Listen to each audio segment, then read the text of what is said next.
देखो, इसके अंदर प्राणायाम और आसन दोनों मिलके काम करते हैं। और कोरोना के लिए जो स्पेशल में अभी जो इसकी बात अभी मैं करने जा रहा था, वो आसन और प्राणायाम की मिक्स क्रिया है।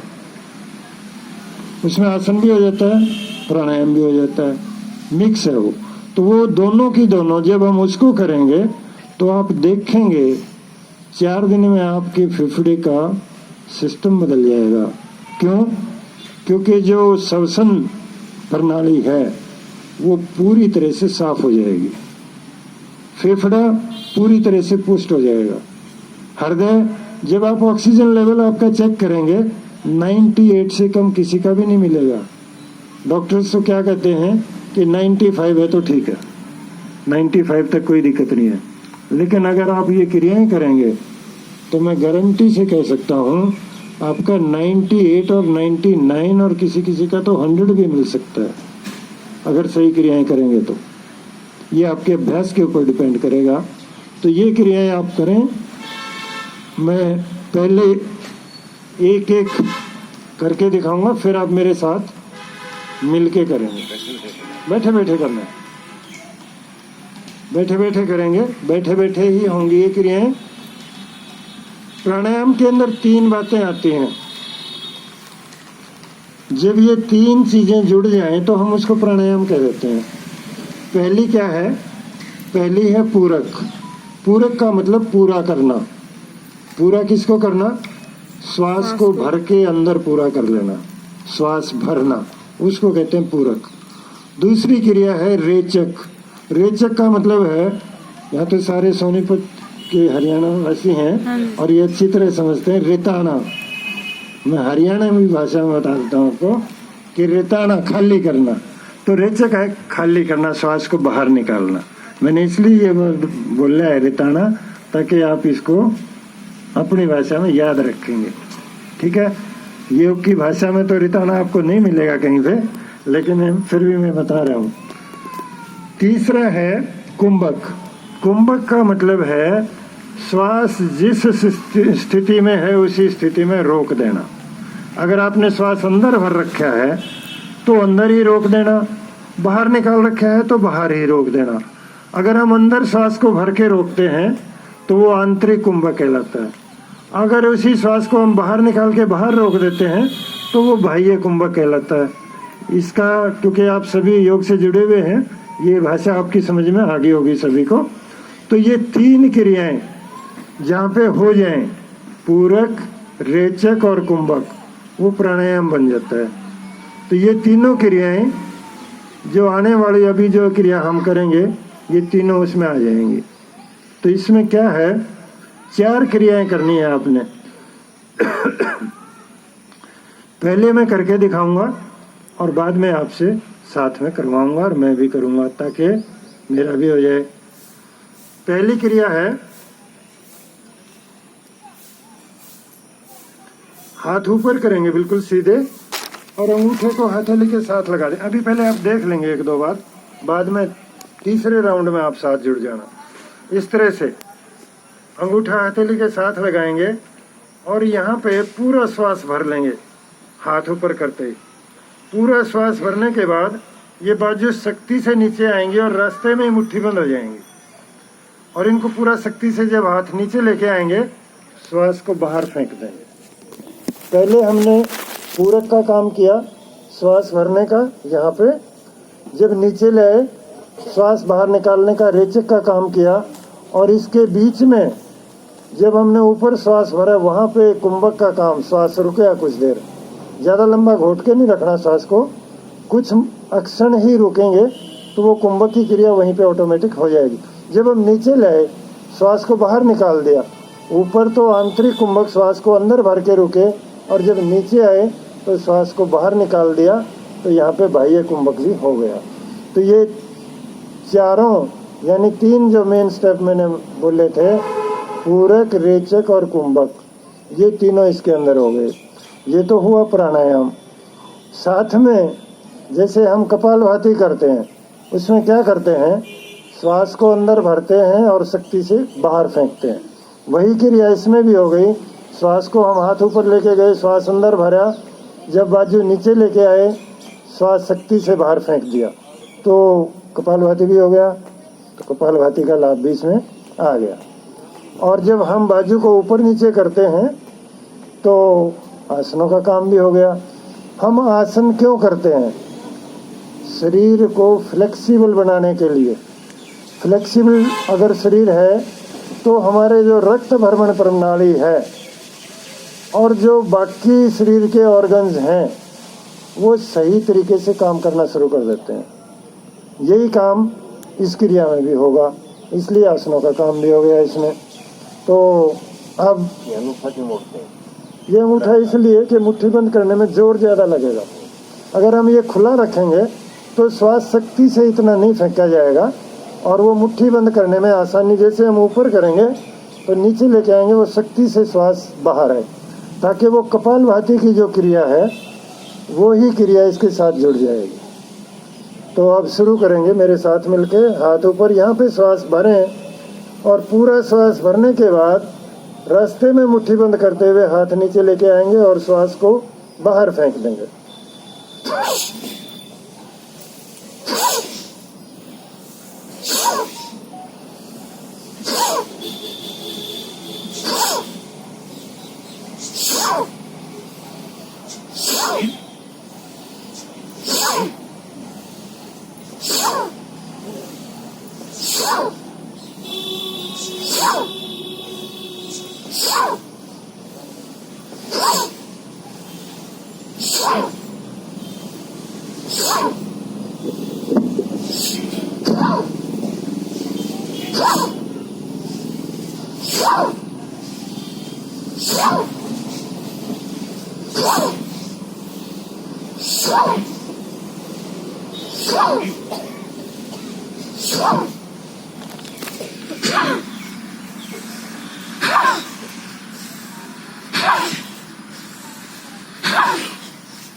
विश्राम।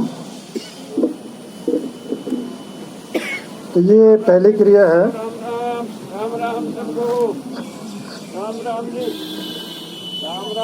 इसके बाद अभी आप विश्राम करेंगे, मैं अगली क्रिया का प्रदर्शन दे देता हूँ, तब तक आप विश्राम करें क्योंकि समय भी बचाना है। अब दूसरी क्रिया क्या है?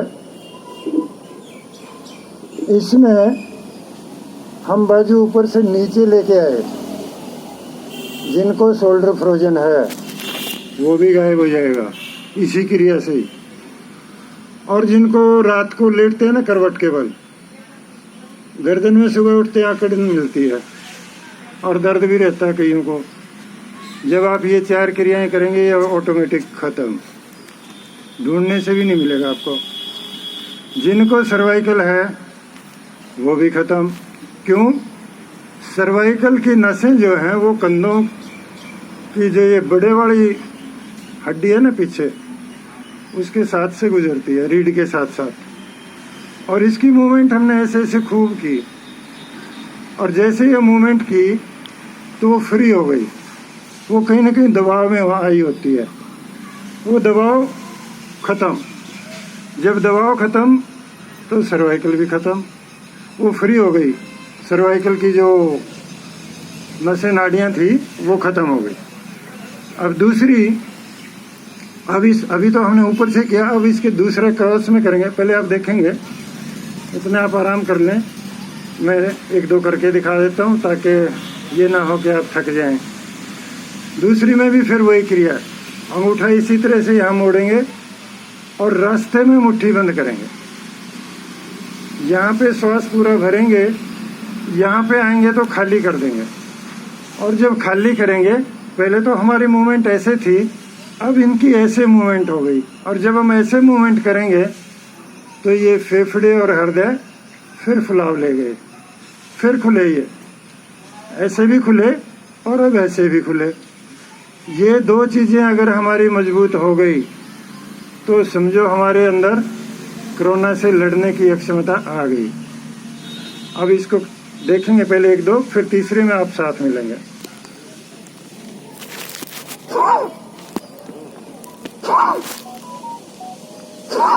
अब शुरू करें।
विश्राम।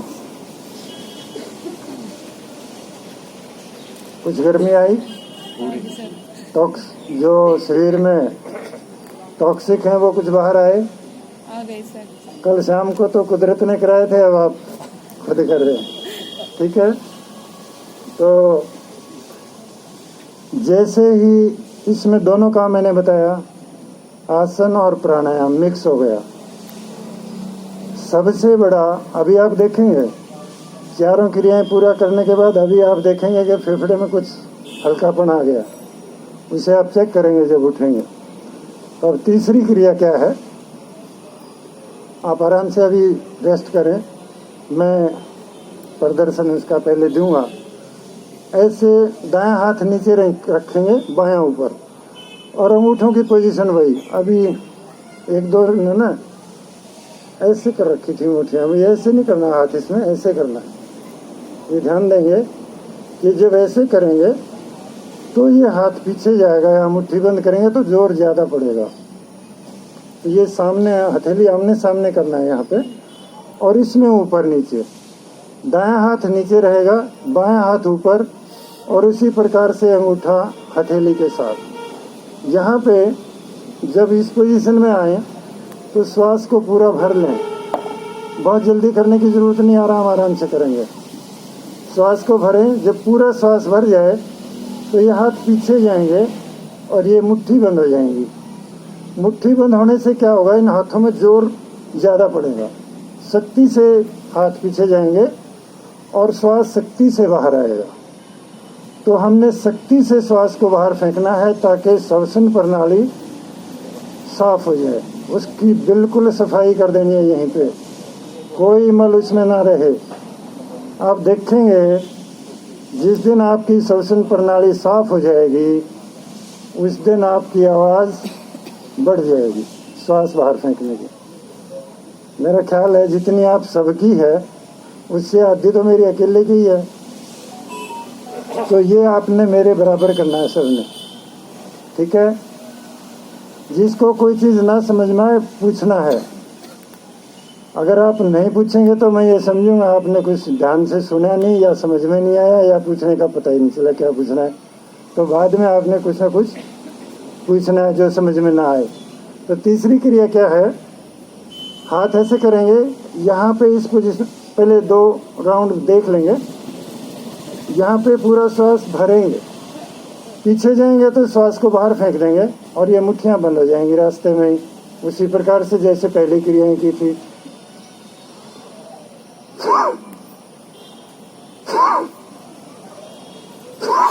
अब शुरू करें मेरे साथ।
विश्राम।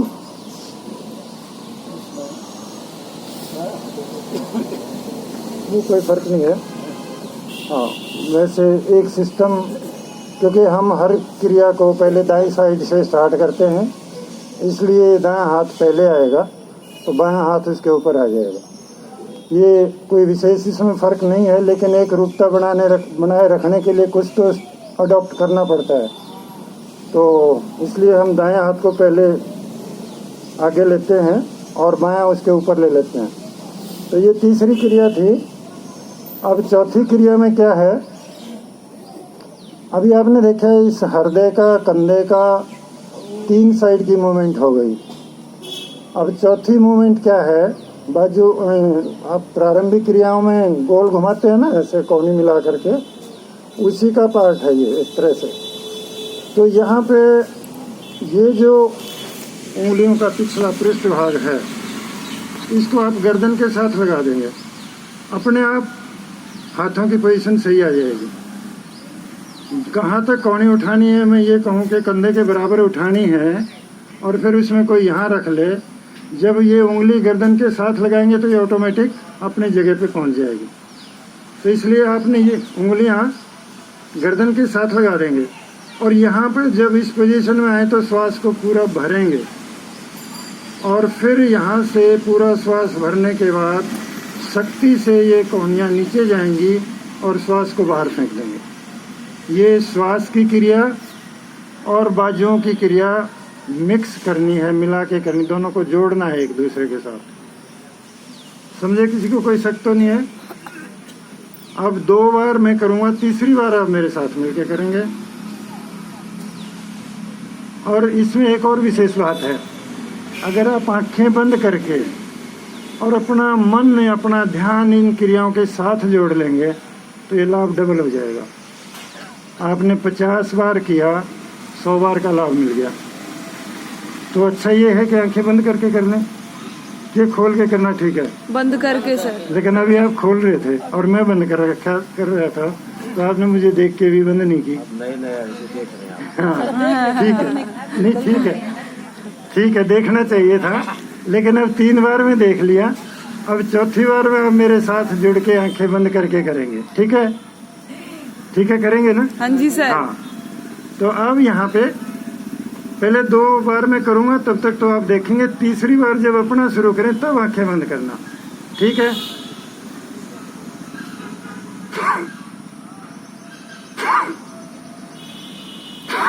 शुरू करें।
विश्राम। तो ये 4 क्रियाएं हैं। इन 4 क्रियाओं का अभ्यास और जो पहले आसन आपने खड़े होकर के किए, उन सब का अभ्यास, एक मर्कटासन को आज हमने छोड़ दिया समय के अभाव में, वो भी इसमें लाभकारी है। कल शाम को किया था दोनों पार्ट, वो भी